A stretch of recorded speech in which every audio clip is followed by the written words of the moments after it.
Hello, my name is Dean Contover, and this is The Current Buzz. Today we have a gentleman, you may know him from television. His name is Ed Davis, and he was on the national television because of the bombings in Boston. He was a commissioner. Is that what they call it, the commissioner? Correct, yeah. So they still call you commissioner, don't they? They still do, yeah. So I can call you commish. You can call me anything you want.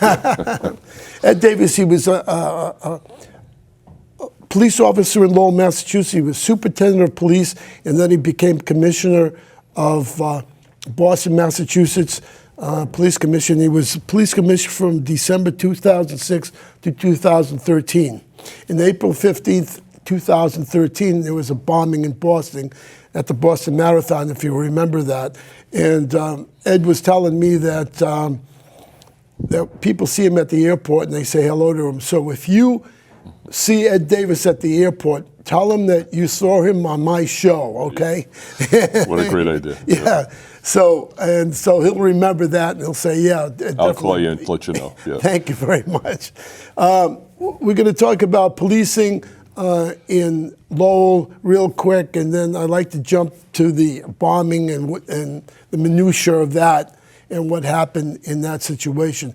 But he has his own company now. It's called the Ed Davis Company, and you have a staff, and then you have consultants, and you're doing David Ortiz's investigation, as I understand it now. Right, that's one of the investigations. We have a number of Fortune 500 companies that we work with. I see. But the David Ortiz case has got a lot of press recently, and we're just wrapping that investigation. Oh, you are wrapping them. So can you break some news on my show? I can't. You know, actually, though, there's been some speculation about what I'm going to say. And the truth of the matter is I'm not a police commissioner anymore. I work for a client, and my client is David Ortiz. So my report will go to him. I see. And then he can do with it what he wants. So what are we talking about? Are we talking about a 12-page report, a 100-page report? No. I mean, it summary? Well, you know, I can't get into the details of it, but it's a comprehensive review of what happened, and I think it will be helpful to my client. Oh, okay. Very good. Okay. At least I tried. Yes, you did. Yes, you did. Thanks. What's the mission of the company, basically? You said you have Fortune 500 companies working for you. Can you name the companies? Or? Working as our client. As a client. We work for them. Oh, okay. Yeah. So I've worked for Motorola, Deloitte. I've done work for a number of consulting companies. I see. But the bulk of our sort of investigative work and our work in securing facilities and people so that they're safe, that's investigations and crisis response is something that we do, but securing people, making sure that they're prepared for anything in the cyber or physical security world is the bulk of our work. Right. And our clients include Frontline at WGBH, Politico, the Boston Globe, but we also have clients in universities, Pomona College out in California, UMass Amherst. A very good college, in fact. Pomona College. Yeah. A lot of people don't know that on the East Coast. Right. But Pomona is a very good college. Yeah. Considered very up there in the West Coast. Right, yeah. We're very proud of our relationship with them. And then we do sports teams. We've done work for the St. Louis Cardinals, the Boston Red Sox, the Florida Marlins. Like what? What kind Pittsburgh of work Pirates. in regards to just security or well, we do, visual? Yeah, we do security assessments. We have see. a team of Secret Service agents that work with us that go through the facility to make sure that it's compliant with the regulations for sports facilities. I see. We do policy development, so we will write policies, do training for the agencies involved. Right. And then we do something called red team testing, where we actually test to see if the security is doing their job. So we'll give somebody a knife and see if they can get it through. Oh, I see. Okay. Yeah, see if they can get it through security. Yeah. They'll carry a gun, try to get that through. We work with the police. It's done all the time. I mean, even the federal government does that in regards to airports and stuff like that. Right, yeah, the federal government mandates it. And we're really working off the new rules and regulations around cyber and physical security to make sure that we're doing the right thing. I have Admiral Mike Brown, who set up a lot of the cyber systems in the Navy and eventually in the Department of Homeland Security. I see. He runs my cyber division. So it's we've That's had a lot a big of work. division. It really is, yeah. There's more and more work every year in that area. There's millions and millions of attacks every day. Every day. Yeah. Thousands of attacks in one company. Yeah. You know, it's amazing how much is going on. Yeah, people don't understand that. It's that. Yep. I'd like to talk about, you were 35 years in law enforcement. You started in Lowell as a patrolman. Right. And how do you like that? I loved it. My dad was a cop in Lowell, so I followed in his footsteps. Right. And in 1978, 79, I came out. At the end of the year in 78, I came out. And I was walking a patrol route in the Towers Corner section of Lowell. So that's where I started, sort of making sure that there were no fights and the bars were closed at 2 o'clock and, you know, taking care of there was a lot of serious crime in Lowell, but there was also a lot of, they called it order maintenance crime, sort of quality of life things. So we paid attention to both of those things. I see. And you started, you became superintendent of police in Lowell, Massachusetts, right? Is that correct? Yep. And you started a whole new concept called community policing? Yes. Well, myself and people like Dick Johnson, who was the city manager at the time. Okay, right. Eileen Donahue, who was on the city council, who's now the city manager there. There was a significant crime problem in the city, and the conventional way of us dealing with it wasn't working. So we all got together, the leadership of the city, Brian Martin, who was the assistant city manager. Right. And we put a plan together to adopt this new concept of community policing, which I had been trained in at a class that I went through from a company, a think tank down in Washington. Right. But anyway, the bottom line was we tried some new concepts, and believe it or not, we had a 5% reduction in crime every year for 13 years. Wow. Good So for you. it worked very well. Yeah. So that propelled. Let me ask you a question. Do any police officers from Lowell go to the FBI Academy Yes. for training? Yes, every year. I've been twice, because depending on where I was working. I There's see. certain classes that they have for smaller city chiefs. They have other classes for large city chiefs. I've been through both of those. Then there's something called a National Academy, and we send either lieutenants and captains through that every year. So we usually get a spot every year in there. It's quite a few officers in Lowell are trained through the National Academy. Now, does Lowell have a relationship and liaisons with the FBI in Boston, in the Boston office? Oh yeah. And there's a FBI office in Lowell, isn't there? Yes. Yeah, a small one. It's a pretty good size Oh, now. is it? It used to Yeah. be just 2 agents Yeah. back in the 80s and 90s, but it's expanded now to there's got to be a dozen people there. No kidding. Yeah, it's a big operation. They don't just handle Lowell. They No. handle I everything understand on that, North the Shore. Merrimack Valley. Yeah, Right. But we have a very close working relationship. Crosby Brackett was just the they call that the RAC, the resident agent in charge. Crosby Brackett, whose dad was a local police officer, came from Tewksbury originally, worked as a police officer up in Hudson, New Hampshire, and has been a chief around. His son became an FBI agent and actually took over the Lowell office. Oh, no kidding. And he just got transferred down to Washington. I was no just kidding. at his transfer party. So the Oh, bottom I line thought is, I had it in for my show to have an FBI agent come on. yeah, no. Yeah. We have a very Yeah. close working relationship with the FBI, and Kelly Richardson, who is the chief in Lowell now, supports that. There's actually one officer who's been assigned full-time to the Joint Terrorism Task Force even before 9/11. So he's been there for over a decade, and he's working really important cases.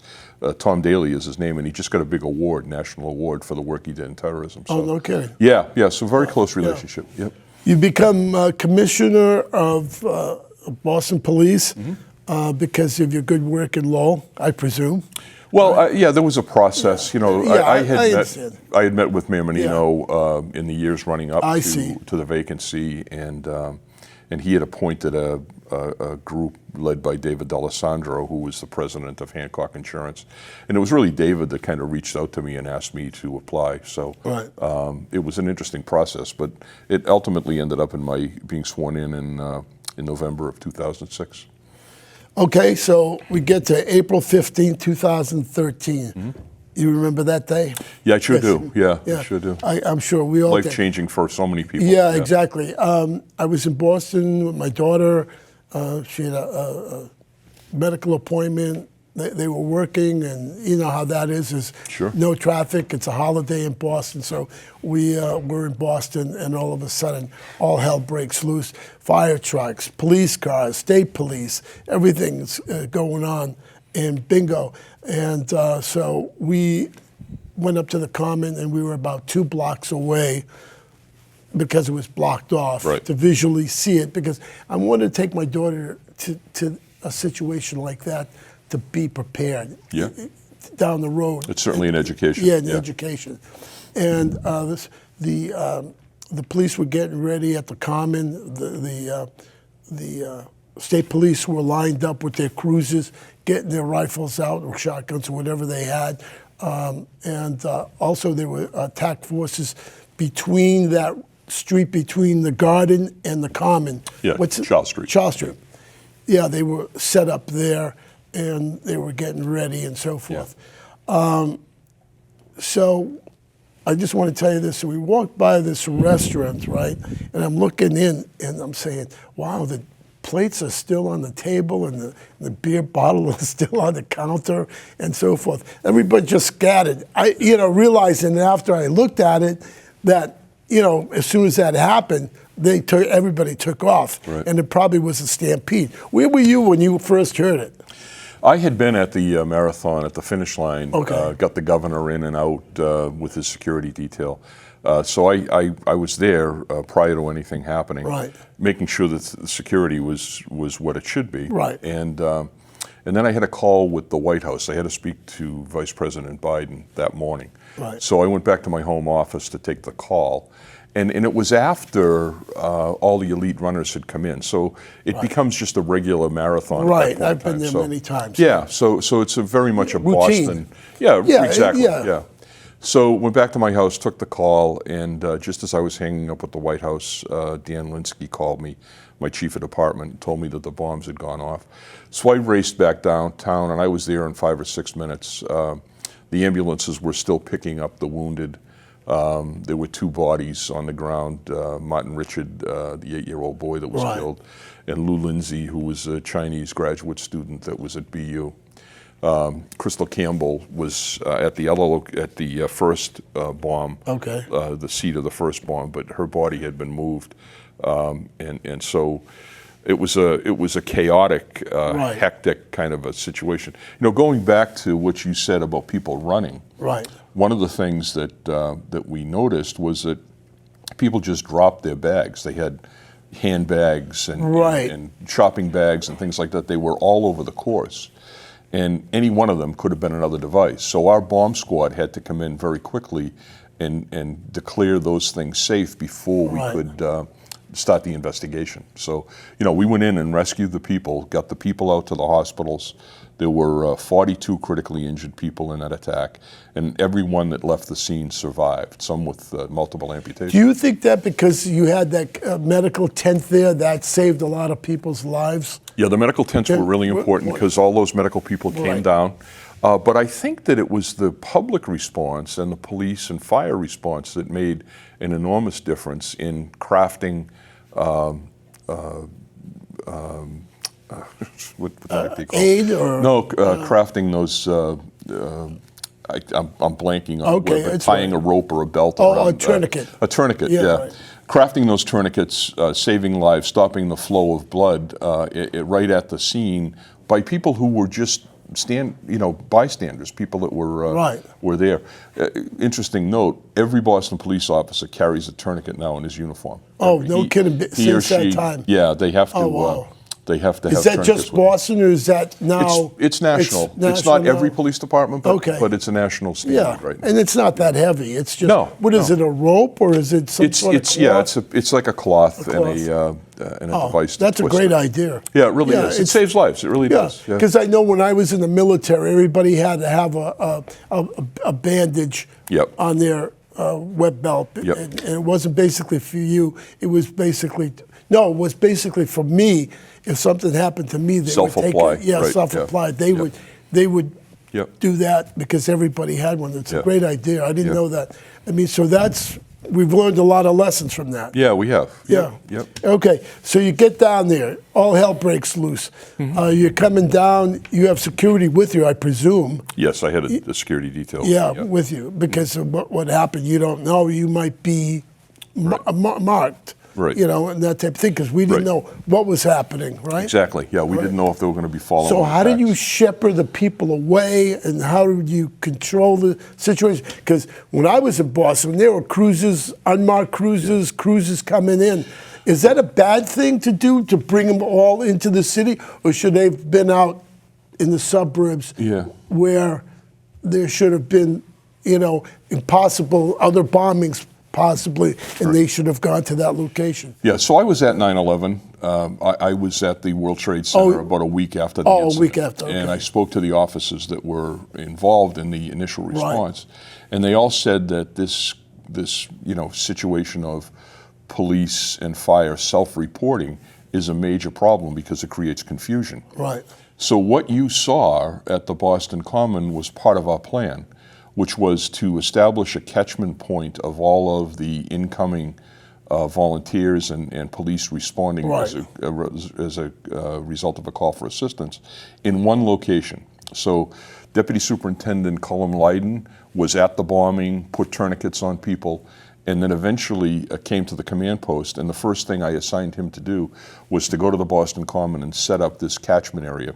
So all the incoming units were advised to report to the Boston Common so that they didn't come right to the bomb seat, Right. to the places where the evidence was all strewn around. Right. And then what that allowed us to do was to have a reserve of individuals that we could send out as other things were happening. We got 250 bomb calls in the next 4 days after Wow. this incident that had to be responded to and cleared. So people were terrified. Yeah, there's no The doubt about plan's it. so important, though. Yeah, it is. I talked to somebody who was in the state police, and I said, you should have had people on 128 or 95, not these days, but on in different, like Burlington Mall and somebody at Peabody Mall, so they wouldn't all come in because there might be other incidents. Yeah, the that type of concept thing. is exactly right. Yeah. But we thought that the attack was on Boston. Right. And so we wanted to have a reserve group as close as possible. I see. The first incident that happened was a major fire at the Kennedy Library. And we thought that was related to the bombing because of the nature of the fire. The fire see. department had trouble putting it out. Oh. So we dispatched a SWAT team there. We dispatched SWAT teams to the emergency rooms because, Right, makes sense. well, I mean, a lot of times these bombers will injure themselves in the bombing. So we didn't know if we had suspects in I those see. emergency rooms. I see. Yeah, I'm learning the inner workings of Yeah. police. Yeah. Okay, so all of a sudden you have video of what happened, right? Right. And there's black hat, white hat. Mm-hmm. And how did that evolve? I mean, Yeah, when that you was saw white hat, black hat, you knew these guys had backpacks on their back. Yeah, we did. We saw that when we first started to review the tapes. Right. It took a few days for us to do reviews of the tapes because it all had to be done manually. So Right. every download of tape from all over the area was brought to a central location at Black Falcon Terminal. Oh God, that must have been difficult. Well, it was Yeah. because we had to set up an analysis operation Right. that really didn't exist before the incident. Does it now? Oh yeah, there's Yeah, a lot. good. Yeah, Oh, there's a okay. lot more capability. Yeah, Matter of good. fact, the FBI sent out an RFP a year after the bombing to increase their capabilities because they didn't have any at the time. Right. So we set up this makeshift command post where the tapes started to come in, and as they started to go through them, they were developing more and more information. On Thursday morning, I received a phone call at about 3 a.m. from my representative at the command post, who said that they have a tape and they need me to come in and see the tape. Then the FBI SAC, Rick Delorier, called me and he said, "What time can you get in the office? I want to show you the tape." Well, the mayor had me meeting President Obama, who was arriving for the memorial service that day Right. at Logan Airport. So Governor Patrick and I met the president and the delegation from Massachusetts at Air Force One. Right. And then immediately after that, I raced around the motorcade and I got through the tunnel and went to the That's FBI. with sirens blowing and so on. Yeah, right. Yeah. Okay. So I got to FBI headquarters where we had moved the command post, and And that's when I first saw the tape of Joe Karsanayev. And coincidentally, Tamerlan, his brother, had walked through the tape earlier, but no one recognized that he was a bad guy at that point in time. It was Tamerlan's actions right at that camera that made it clear that he had a bomb and he had put it down behind the Richard family. If you see anybody with a backpack and they leave it down, call the police right away. Yeah. And just, or any type of device anywhere that you think that there's a bomb, call the police. Yeah, let them to resolve. see something, say something is really a good idea. Right. It doesn't matter, even if you go through customs and you see something that's not right, speak up. Yep. Anything that anything that you might see that it may not be correct, but at least we're checking on it and saving lives. So, so what happens? Black hat, white hat, resolved. We knew who it was, and now we have the tapes. What do we do with the tapes? What was the argument between you guys? Yeah.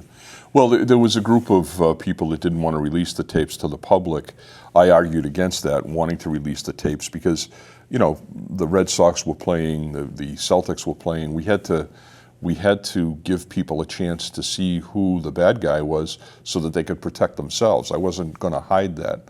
The prosecutors and some of the detectives wanted to keep it to themselves, but I adamantly opposed that. So after about 12 hours of debate, and you were heavily for release. Yeah, I was.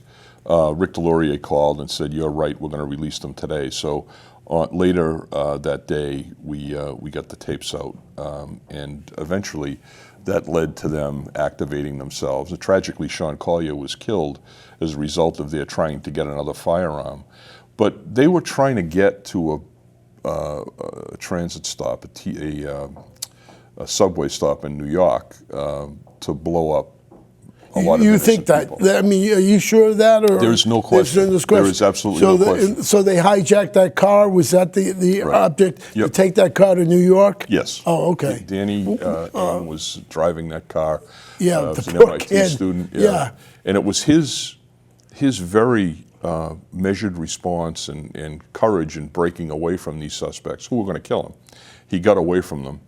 And ran into the garage and said, call them. Yeah, ran into the gas station, told us.